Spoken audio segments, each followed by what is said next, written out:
Katika majaribu yuko nasi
tuko pale Mwatulole Angaza.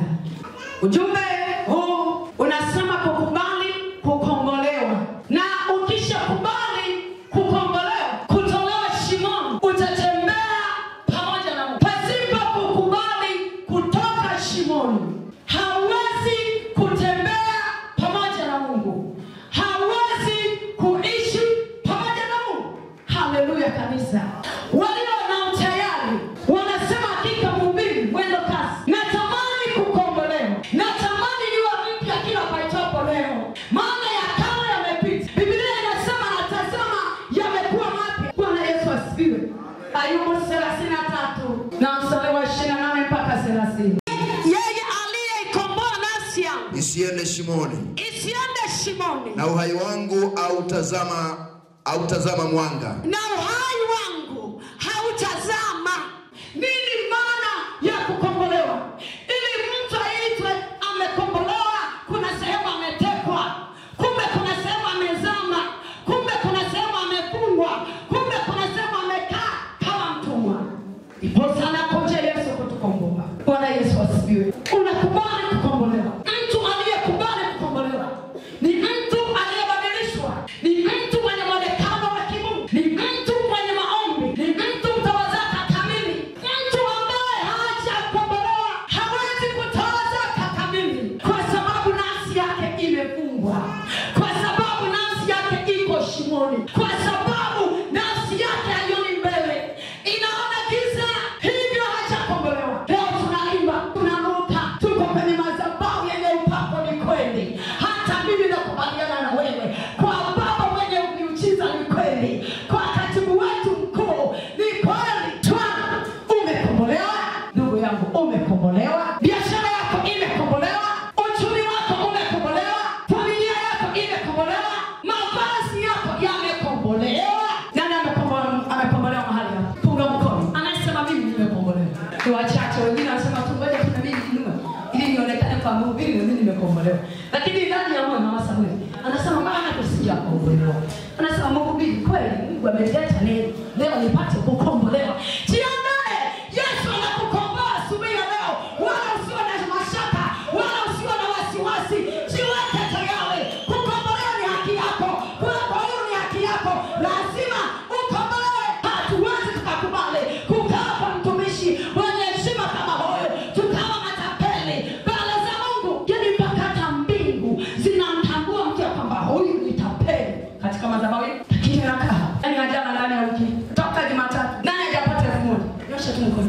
Huwezi kunena kwa lugha, maana moyo wako ni mchafu, maana bado hujakombolewa. Mwizi wa zaka unanenaje kwa lugha? Tuachie tunene kwa lugha. Tumekubali kutembea na Yesu, tumekubali kuishi na Yesu, tumekubali kwa usione tu hapa mwingine. Baba katika jina la Yesu, walikanda babosha karabo, walimisanga roshi na wewe shikaraba shikaraba shikaraba, utashikaraba mpaka lini? Kubali leo Yesu akukomboe. Najua unatamani kunena kwa lugha, unatamani kuishi maisha matakatifu, lakini kuna shimo limekufunika. Tunaona uko hapa, kumbe umebakiza nywele wenzetu. Tunaona unaimba, tunaona unazama rohoni, kumbe hauko rohoni, uko mwilini. Ukitoka hapa una mavazi aina mbili. Kuna mavazi ya kwenda sokoni, kuna mavazi ya kuvaa ukisafiri. Ukiwa hapa kuna vazi la heshima. Anasema tuko pamoja, tuko pamoja, hatuko pamoja. Unjue kana pandi kipigo, hatuko pamoja na wewe. Lakini kanisani tutaonekana tuko pamoja. Lakini parapanda inapigwa, itachambua watakatifu na dhambi ni nzito. Siku moja mimi ndipo nimeokoka, nikawa nasikia Yesu anarudi, Yesu anarudi. Hili wazo lilikuja nikiniuliza madhabahu nikiwa kanisani, chungaji anahubiri, naanza kujiuliza Yesu anarudi, atashuka aje mpaka hapa anibebe kama mimi na uzito wangu na wengine na wengine. Hivi Yesu ana nguvu gani? Mungu ataamua nisaidie, anitoe kwenye ule upofu, anitoe kwenye lile giza. Ndipo mwanangu aliyelipia msalabani akasema, tulia mwanangu, moja nataka nikufundishe, sitaikanyaga ardhi. Ndipo sana kumbuliwa macho katika ulimwengu wako, nikamwona Yesu amekuja, amesimama maeneo ya mashariki, ameshika fimbo mkononi mwake. Nikataka nimwangalie, macho yake yalikuwa makali, sura yake inameremeta kama namna ya kuitazama. Wakati amesimama pale, nikaangalia hakuna nguzo, hakuna mti, yuko hewani. Yesu ananifundisha hapo. Baada ya hapo niliona watu wanatoka chini, wanachambuliwa, makaburi yanapasuka. Nikaona mpaka majumba yaliyojengwa, nikaona yale majumba yanapasuka. Yule mtu anatoka, halafu anapotokeza hivi, wakati anatoka yuko mkubwa, ila anapoonekana hivi anavalishwa vazi jipya. Kawa na shangaa, nikawa sielewi ni kitu gani. Ndipo sasa sauti inakuja, ndivyo atakavyorudi Mwana wa Adamu, hatakanyaga ardhi na kufundisha. Nilipoita baba yangu nikamuuliza, baba, ninaota hili na hili, hebu naomba unitafasiria hapa ni nini. Akaniambia ndivyo ilivyo. Yesu hatarudi kukanyaga haya mavumbi ambapo damu za watu zinamwagika, ambapo uzinzi unafanyika, ambapo damu yake imwagika. Alisema hatarudi hapa. Takomea hewa. Nikajua hilo. Uko hapa unasema Yesu atatuhurumia tu. Sisi wenye dhambi ndivyo mzuri hivi. Unauzika kumzidi Mungu. Yesu anarudi kuchukua takatifu. Kwa nini ukubali nafsi yako itumikishwe namna hii? Kwa nini ukubali kuwa watu kisa yetu na mapaja mazuri? Nani hana mapaja? Wao ndio wanaonyesha kuna ukitoka ni nani hawana mapaja. Hayo makalio ni nani anakaa anguka kama nyoka analokalio. Hii ni hali ya kuashiria kwamba hujakombolewa bado. Bado uko kwenye shimo. Wewe tayari muda wote unafunikwa. Asomea leo. Yesu ana nafasi ya wewe kukukomboa. Acha ujanja.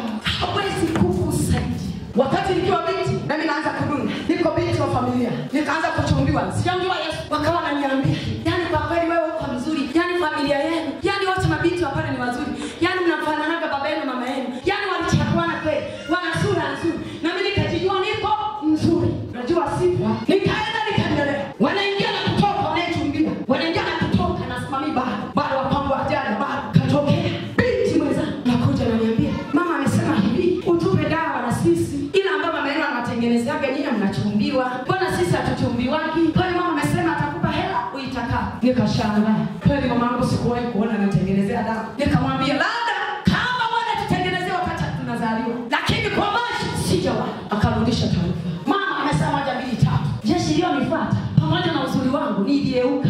Umeokolewa kwa neema. Itumie vizuri hiyo neema. Acha kumchanganya Mungu. Mchanganya haukupasi Mwana wa Mungu. Ni madhabahu takatifu. Inakupasa utembee kitakatifu. Uipoe mbingu.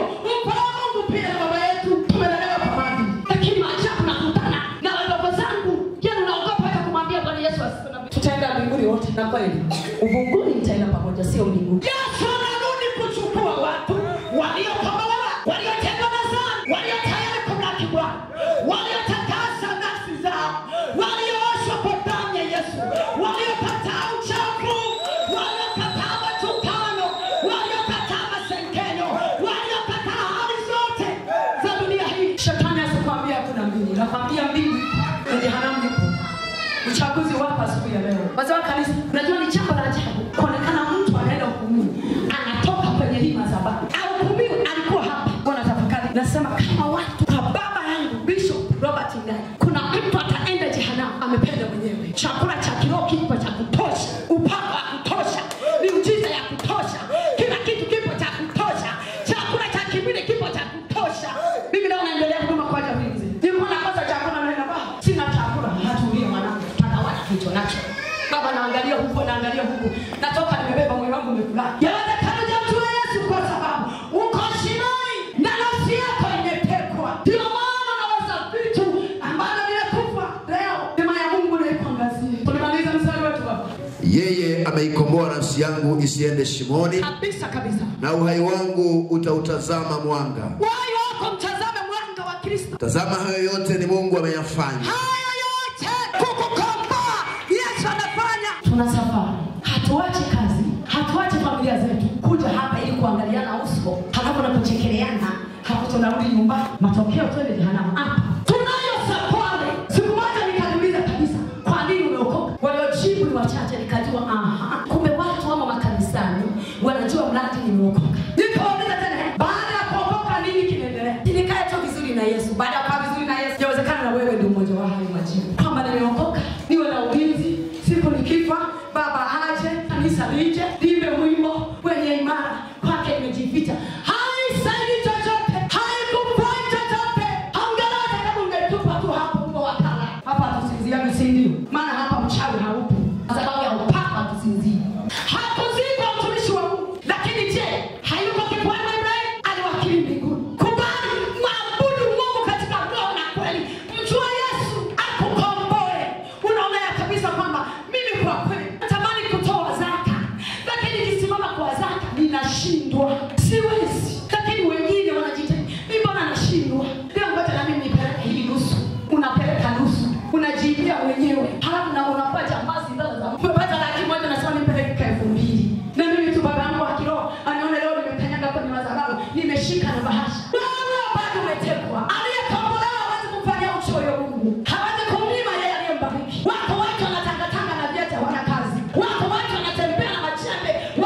tunasitisha baraka zetu. Unakuta mtu anapita, tumbe sina kazi, baba niombe, baba anaomba, naomba. Toka hapo. Kuna kazi hapo. Kuna kazi. Unatoa zaka mara moja, mara mbili. Sasa milioni nzima nitoe laki nzima. Zaka kabisa. Kuna mchungaji tu. Tutamnenepesha, atanenepa sana. Na ataendelea sana. Ila ni wasipendi baba anenepe sana. Yuko vizuri. Kwa hiyo hata kutoa zaka, unajipokea moto mwenyewe. Sisi tutatoa na mbingu utaikanyanga, utakula laki moja yako na jehanamu utaenda kwa sababu umekataa kukombolewa. Lakini umekubali kukombolewa. Unasema moja yangu ni 900 ya kwangu. 100 tu ni ya Mungu. Mtu inampenda na kumshikilia. 100 inakufanya ushike chombo cha madhabahuni. Mbingu zina. Sio machozi. 100, 10,000, 50,000 wakuhamisha mali zangu kuzipeleka mbinguni. Ongeza kwenye akaunti yako ya mbinguni. Tuhamishe mali zetu. Tuweke kwenye akaunti yetu ya mbinguni. Maana duniani tunaviacha. Magorofa, manyumba, mashamba, yote tutaviacha, lakini kila ulichokitoa ndipo utaenda kuishi mahali kilipo. Amen. Shetani asikuibie akili. Shetani asiendelee kukupa giza. Shetani usikubali akaendelea kukufunga. Ya kama ukitoa utaendelea kutakuwa maskini. Usipotoa utaendelea kuwa maskini. Maana haupandi utavuna wapi? Tazama, hayo yote ni Mungu anayeyafanya mara 2 na hata mara 3 kwa mtu.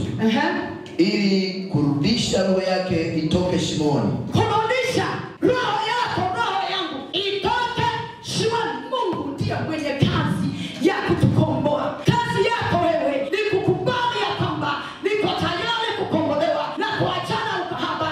Hii roho ya uzinzi inayonitesa na nitaidi kuiacha, na mtana namba za huyo ananifuatilia, lakini bado inanipata. Na watu hapa wamevuta namba za mahawala zao, lakini wakazisakua. Maana nafsi zao ziko gizani, ziko shimo, hawawezi kushinda dhambi bila Mungu. Lakini ashukuriwe Mungu leo anahitaji kukomboa. Mungu anakupenda. Ndio maana ameleta hili neno. Mimi nyakati kama hizi unakubali kufanya uzinzi.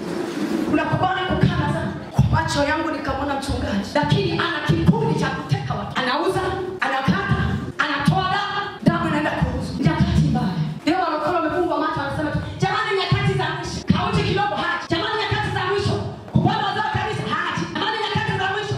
Kuzarau mume wake haji. Jamani nyakati za mwisho. Yaani hawezi kusamehe. Lakini anasema ni nyakati za mwisho. Lakini mwangalie matendo yake na tabia yake. Mwangalie kuondoka kwake. Hakufanani na neno analotaka. Unaposema nyakati za mwisho wewe ubadilike. Wewe ubadilike. Ujua wakati wowote linatokea. Baba yetu anasema kaa tayari wakati wowote. Mimi nasema tumepewa muda, yani tumepewa bonus, tumepewa muda wa nyongeza. Ukiyasoma maandiko, kila ikapita miaka 2000 tukio lilitukia. Leo sisi tuna miaka mingapi zaidi ya toka mwaka 2000? Kama mtu bado anang'ana na dhambi, anakubali kutepa. Yani mimi kwa kweli siwezi kutoa zaka kamili. Yani mimi kwa kweli siwezi kwenda mchungaji. Kwani kama mchungaji kwa nini? Tutakutana naye kanisani. Sikiliza. Mahali mtumishi wangu alipo ndipo mimi nipo. Mahali Mungu alipo ndipo mtumishi wa Mungu alipo. Kwa hiyo unaposema mimi nitakuwa nakutana naye kanisani, wale tunayopika ni watie moyo. Bwana Yesu asifiwe kanisa.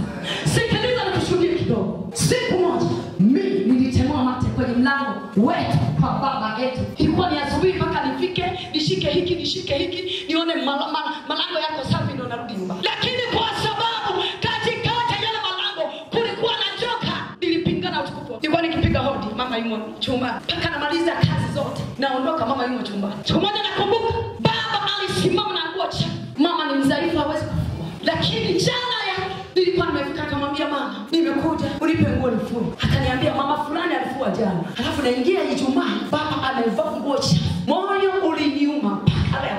Usiache kukumbuka wana wa Mungu. Mwanamke unayemaliza wiki, unayemaliza mwezi bila kupita kwenye malango ya baba yako, kuna vitu vingi sana pote. Nilipoendelea vile, siku moja nakumbuka nimepiga hodi. Nilipofika hodi, mama akatokeza. Akaniangalia uligata tena kama kayaki imwe. Mate mimi nilitemewa. Nililia, nikavuta machozi, nikaondoka. Nikaenda nyumbani kwangu, nilikuwa naishi hapo jirani tu. Nikakaa nikasema, Mungu, mtumishi wangu ni katika malango mtumishi wako. Leo pale kuna kisiki juu yangu. Ninafanya nini? Baba akisema sasa mwanangu pika, mama yako ni mzaifu. Bado mama anakataa kupika kile chakula. Nikawa na mzigo mzito. Lakini nikasema baba naachaje? Siku moja Mungu akataka nifundishe. Haleluya. lazima uhakikiwe. Unaposimama na Mungu lazima upigwe. Wako mama hapa wakaniaki kabisa. Walienda, kuna watu wakasema unajiweka kibele mbele, wakasema tibako mbona hiyo kandi. Wanatakazayo kabisa. Ni kanisa bwana tu. Kwani yeye mimi ni mazindi. Sema Mungu tukugema. Kuko leo ni malizi. Yani inyama hii tiku zao mchungaji wao. Unaelewa hana magana toja kwa mchungaji wa batalani mbona. Wachungaji wao. Kubebo wako tokela. Wako kwanza akakochela hasara. Akakoma hasara. Tibu hamna. Kuna wasiosikia Kiingereza hicho sidi. Bila wachache. Ni wengi ambao wasikii hiyo wakakoma hasara. Hivyo tunaenda. Wachunga wanasema tekuzia. Kwa hiyo mchungaji wao. Akamekuja mbone. Wanakuja kupene tunakupina mami hayo. Tekuzia. Unaona akasema nyetiku zenu. Kwani ni waona nyetako zao. Jana usiku matabaki yani matakumbo na hiyo. Usije nakasema yani nielewa yani wakubanza wao wa mwisho. Tita kusayoka. Inyeliwa kusinza kamilini. Yani ochi dekaba bayo fake inyeliwa original. Yani akapa pendwa bakuja komoyo. Nilichagua macho nikambia, nikasema nafanya nini?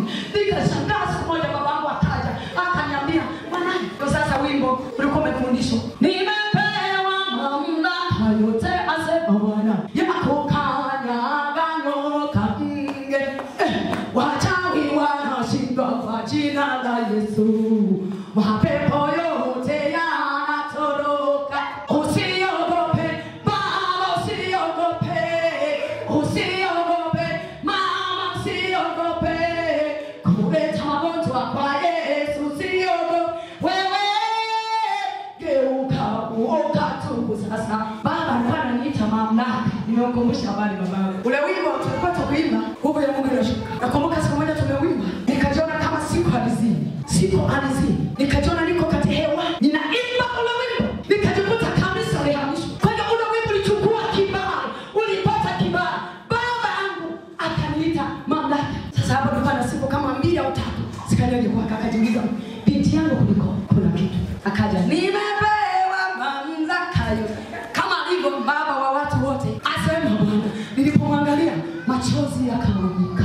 Akaniambia, mwana, tunaendelea. Pale nyumbani kwa mchungaji Ngai, sio kwa mchungaji Ngai. Kwa mchungaji Ngai, kwake ni mbinguni. Pale pote ni kwetu. Na usiogope, kuna shida. Kumwambia siwezi. Lakini bado kwa sababu ana maarifa, ana hekima, akaniambia sitaki uniambie. Naomba machozi. Baraka zako ziko malangoni kwenu pale. Hata kama kuna magumu yaliyokutana naye kwenye malango yenu, hapa ni kwenu. Hakuna kukubukuza, hakuna kuambia toka. Nenda songa mbele. Safari yako bado inaendelea. Nilishuka chini ya miguu ya baba yangu. Nikalia, hajui nini kimetendeka. Nikalia, baba akaniwekea mikono, akaniombea, akanitia nguvu. Baba akaondoka. Nilifuta machozi. Wakati baba anaondoka, nikaenda nyumbani. Nilikuta vyombo vichafu hivi na siku ngapi. Waja mchafu. Mazingira hayafanani. Nikamwambia tena nikasema, Mungu, ndiposa watu wanatokeza. Ndipo wachungaji wanatokea. Wanakuta hali hii kwa mchungaji. Na sisi watoto tupo. Niendelea. Kwa nini niliweza kuendelea? Kwa sababu nafsi yangu nilishakubali ikombolewe. Ukimwambia Yesu nafsi yangu ninahitaji ikombolewe, yeye atakuwezesha kukupitisha magumu. Ndiposa neno baba amechatangulia. Akasema sisi ni washindi zaidi ya washindi. Ukikombolewa utaitwa mshindi zaidi ya washindi. Hakuna jambo lolote litakalokushinda kwa sababu Mungu amekomboa nafsi yako. Naomba nikupe neno hili, nisome tu mstari mmoja kisha tukaombe. Isaya 60. Biblia inasema, ondoka uangaze. Ondoka uangaze mwana wa Galilaya. Kwa kuwa nuru yako imekuja. Kwa kuwa nuru yako imekuja. Na utukufu wako umekusikia. Majibu yako yanaletwa na Yesu asubuhi haya leo. Wanasema ondokazi. Yesu kaleta majibu yako. Ondoka utangaze. Bwana alisema kufanya. Fanya. Usimwangalie mtu. Mtu atakuja msalabani. Wanaja kuokoa. Ni Yesu Mnazareti aliyekuokoa. Ondoka leo. Utangaze. Haleluya.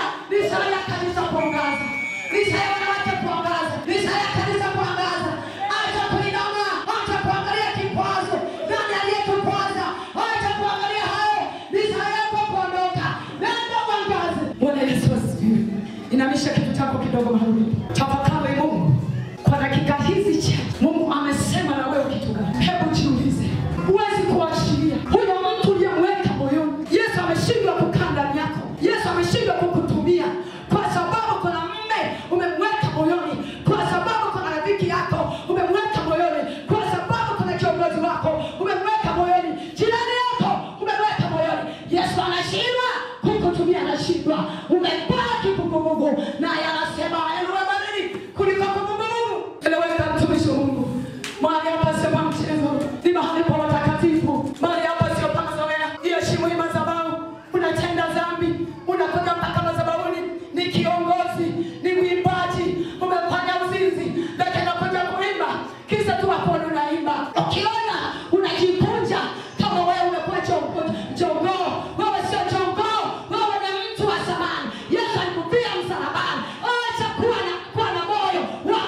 siwezi. Anasema nafsi yangu inatamani kukombolewa. Anasema niko tayari kukombolewa mimi na familia yangu. Anasema niko tayari kukombolewa mimi na mume wangu.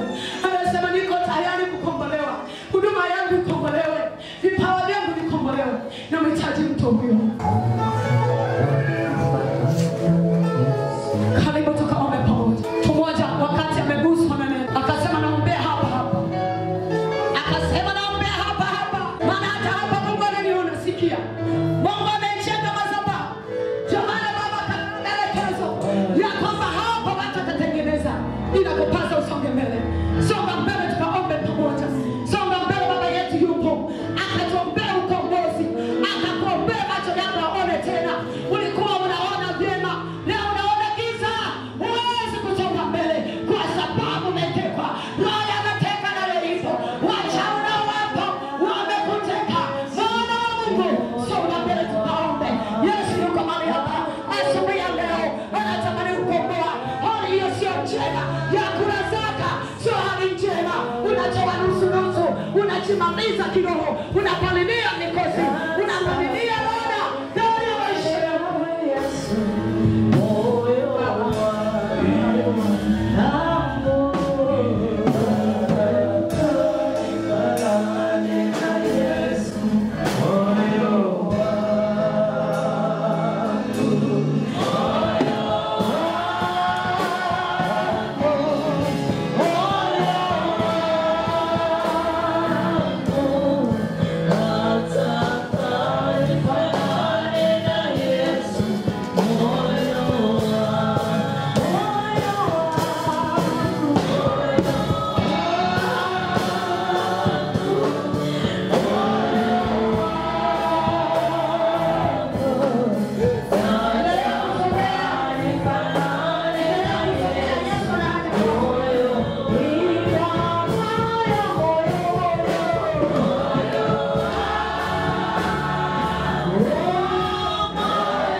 Funika macho yako, inamisha kichwa chako, tulia. Wewe ni shahidi wa hali ulionayo. Wewe ni shahidi mwaminifu kuliko awaye yeyote. Maana unajijua vile ulivyo. Waweza kujishuhudia vile ulivyo. Unaweza kujipambanua vile ulivyo. Aliyeko ndani ya gereza ndiye anayejua siri za mambo yaliyomo ndani ya gereza. Wengine watapita kwa nje, wataona tu ndani kuna watu, lakini aliyomo ndani ya gereza ndiye anayejua siri yaliyomo mle, ndiye anayejua mateso yaliyomo mle, ndiye anayejua mazito yaliyomo mle. Lakini wengine wakipita kwa nje, wanaona tu ni nyumba, wanaona tu ni watu, lakini aliyemo ndani ndiye anayejua wanakulaje, ndiye anayejua wanalalaje. Mmoja wakati anashuhudia, ametoka gerezani, anasema tukiingia tunalala kama fito, ukilala hakuna kugeuka. Ndiposa ukifika hapa na ndio haya yote geuka, ndiposa unageukia babu mwingine mpaka kuna pambazuka. Ni shida, ni mateso yaliyo. Lakini walioko nje hawajui yaliyomo ndani ya gereza, ila waliomo ndio wanaojua. Wewe ndio unajua. Wewe ndio unajua hali yako, moyo wako, mwili wako, maisha yako, ndoa yako, familia yako, kazini kwako, kwenye biashara yako, kwenye masomo yako. Wewe ndio unajua. Na ukijua hivyo, nina hali fulani isiyo sawa sawa, unahitaji ukombozi.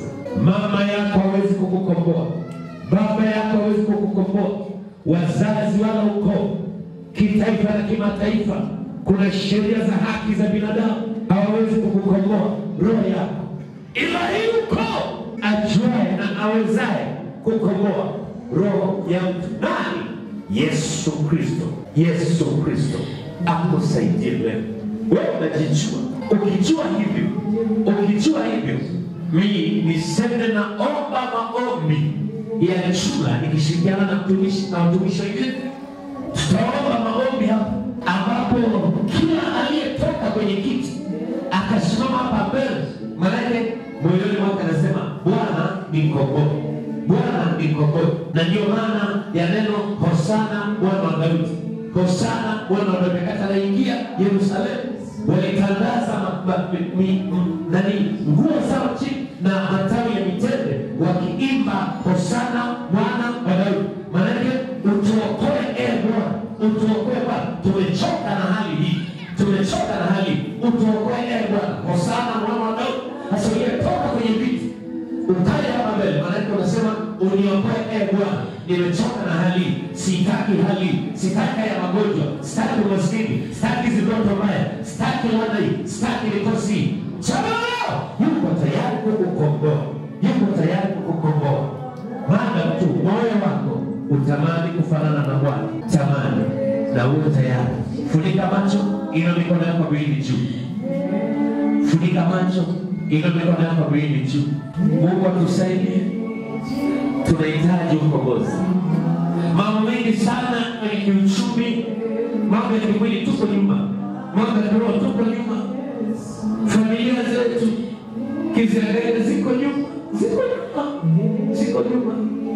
Wazazi wetu, ndugu zetu, koo zetu ziko nyuma. Unapokuja mahali hapa, tamani hata familia, tamani familia ikombolewe, tamani ukoo ukombolewe, tamani ndugu wakombolewe, hata kama hawako hapa, wako vijijini, wako shuki kwa ndani, tamani wakombolewe. Bila shema, mkono wa Bwana si mfupi hata usiweze kuokoa. Nataka nikwambie, kupitia wewe huko uliko Bwana waguse. Kuna mtu anakombolewa sasa hivi, kuna mtu anafunguliwa sasa hivi. Na ulikuja hapa mbele, acha kuwaza hivi itakuwaje ukiniona nimedondoka. Nami naomba Roho Mtakatifu, kama Roho Mtakatifu, nami naomba Roho Mtakatifu, Roho Mtakatifu asiyeshindwa. Kama walishindwa waganga, walishindwa wengine, Roho Mtakatifu hajawahi kushindwa.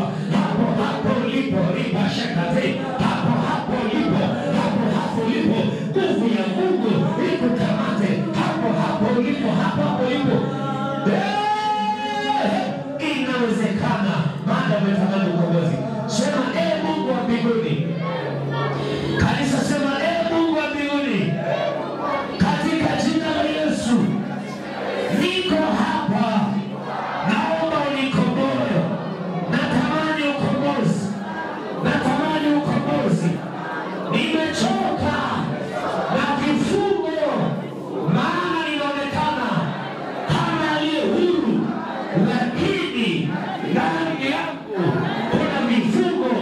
Kwenye familia kuna vifungo, kwenye ukoo kuna vifungo, kwenye maisha yangu kuna vifungo. Mchana wa leo ninaomba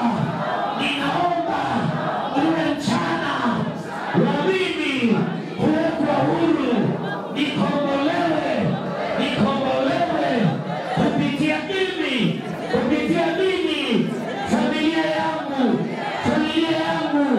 ndugu zangu, ukoo wangu ukombolewe kwa jina la Yesu. Biashara yangu, kazi yangu, mashamba yangu yakombolewe, mwili wangu ukombolewe, ndoto zangu zikombolewe, maisha yangu yakombolewe kwa jina la Yesu, Mungu, kwa jina la Yesu, ninaamini ukombozi wangu ni sasa. Kwa jina la Yesu, ninakataa vifungo vyote, kamba za kuzimu zilizonifunga, ziniachie. Kamba za kuzimu zilizofunga maisha yangu, zilizofunga yangu zilizofunga ndugu zangu, zilizofunga ukoo wangu, zilizofunga biashara yangu, zilizofunga kazi yangu, zilizofunga akili yangu, katika jina la Yesu ziliachie, ziliachie, ziliachie, ziliachie, ziliachie, ziliachie, ziliachie, ziliachie, ziliachie. Shetani, achia maisha yangu, niachie, niachie, niachie, niachie. Endelea kuomba niachie. Naiona Mungu, naiona Mungu, nauona uwezo wa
Kwa jina la Yesu, mateka yako, mateka, pigwa jina,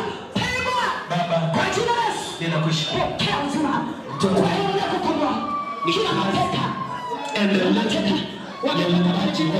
wamepata Biblia. Sasa unakombolewa kwenye chupa, unakombolewa chapana, unakombolewa kwenye msimu.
Umekombolewa kwa jina la Yesu.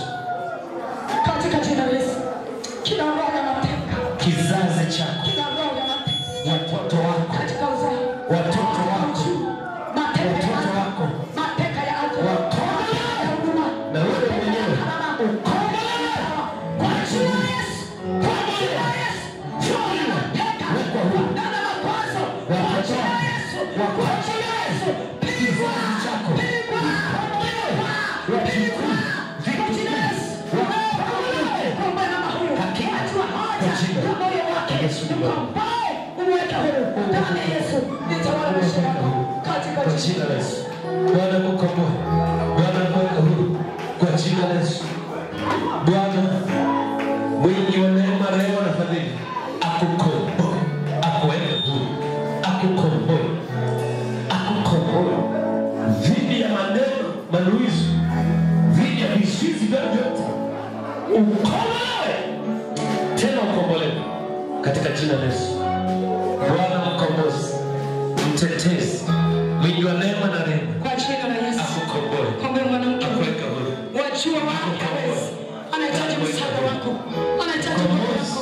Komboe na kumtetea.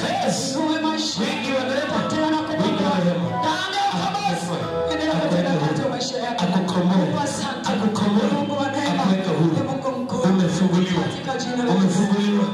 Mkombozi, mponyaji na mtetezi, akukomboe, akuweke huru, akuweke huru, na katika jina la Yesu. Kamata mtoto, toka, toka, toka, Kwa jina la Yesu. toka, ondoka, toka, ondoka, Kwa jina la Yesu. ondoka, toka, fungua kinywa, ondoka, fungua kinywa, ondoka, kwa jina la Yesu, toka, kwa jina la Yesu, kwa jina la Yesu. Moto, moto, moto. Hapo umelalia makaa ya moto. Hapo umelalia makaa ya moto. Hapo umelalia makaa ya moto. Hapo umelalia makaa ya moto. Anza kuungua, anza kuteketea, anza kuteketea, anza kuteketea. Toka, toka, toka, toka.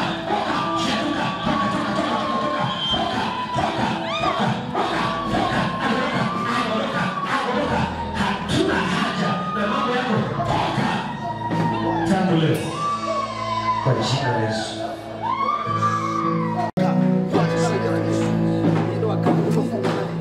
Hilo agano tunalitaja leo.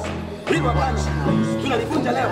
Hilo agano tunalivunja leo kwa damu ya Yesu. Ya Yesu inanena hiyo damu, hiyo damu.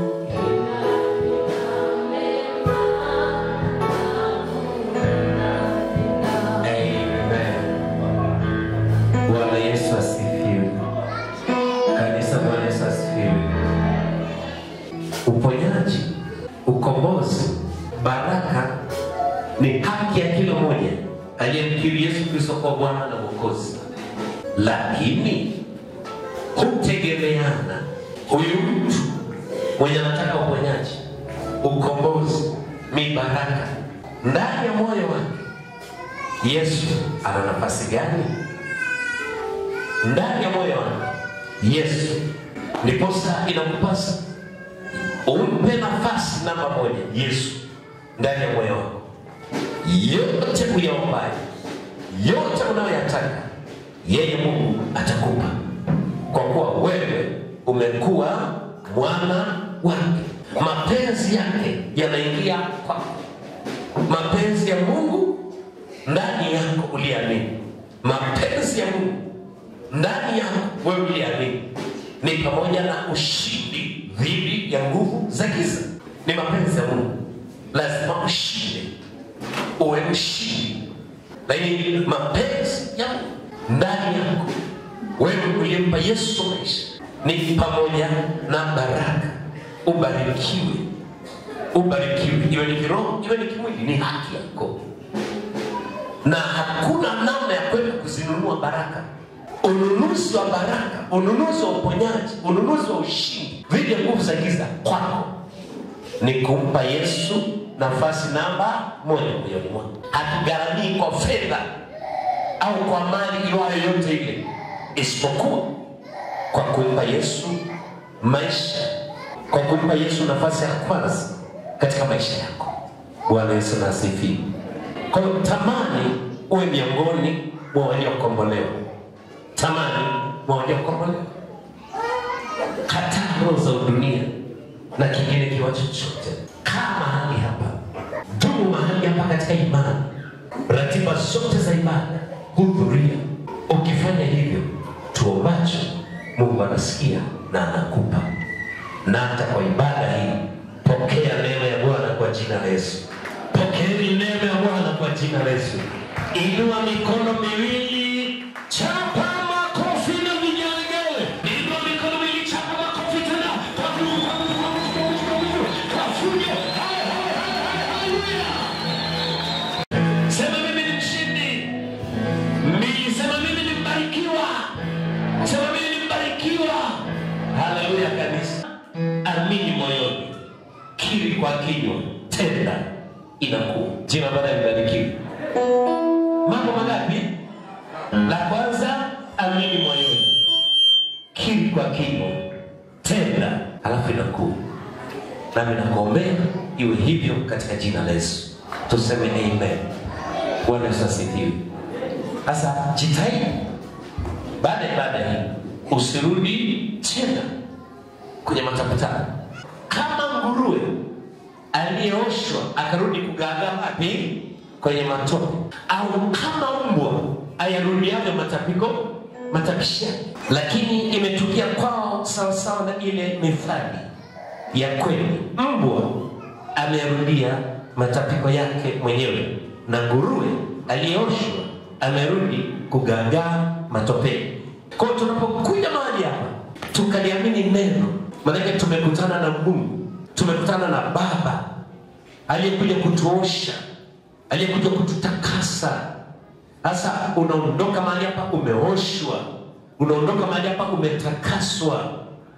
Yale mavumbi, yale matope haunayo tena, umeshaoshwa. Zingine zote ni hisia tu, lakini wajua moja, umeshaoshwa, umeshatakaswa. Vingine ni maneno tu yatakufuata, Wewe tulikuwa pamoja, wewe tulipanga pamoja, mwambie ni kweli tulipanga pamoja, nimeahirisha, nimeshagairi, naanza upya. Mungu akubariki, nikutakie kila la heri.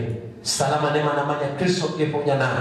Mungu akubariki na kusaidie uwe sababu ya wengi kuingia mbinguni. Jina la Bwana na libarikiwe. Makofi kwa Yesu Kristo. Mchungaji, Mungu akubariki. Asante sana. Mungu akubariki kwa ajili ya huduma. Wazee wa kanisa, Mungu awabariki. Viongozi wangu, mchungaji wasaidizi, Mungu awabariki. Niwatakie kila la heri. Simame nikubariki kwa maneno haya machache kutoka kwenye kitabu chetu cha Hesabu ile sura ya 6 ule mstari kuanzia wa 22 kama sikosei, kwenye maelekezo. Hii inaitwa baraka ya kikuhani au baraka ya madhabahuni. Kisha Bwana akanena na Musa na kumwambia, nena na Haruni na wanawe, waambie hivi ndivyo mtakavyobarikia wana wa Israeli, mtawaambia. Sasa nataka nitamke maneno ni ya baraka ya madhabahuni au baraka ya kikuhani. Utakao ukiitikia amina. Bwana akubarikie na kukulinda. Bwana akuangazie nuru za uso wake na kukufadhili. Bwana akuinulie uso wake na kukupa amani.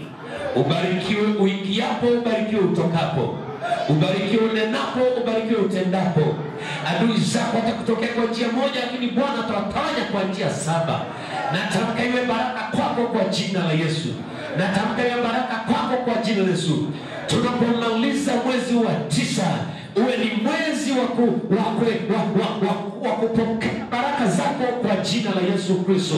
Uwe ni mwezi wa ushindi kwako kwa jina la Yesu. Shikilia na kupeperusha bendera ya ushindi kwa jina la Yesu Kristo. Neema na amani ya Bwana isipungue kwako kwa jina la Yesu.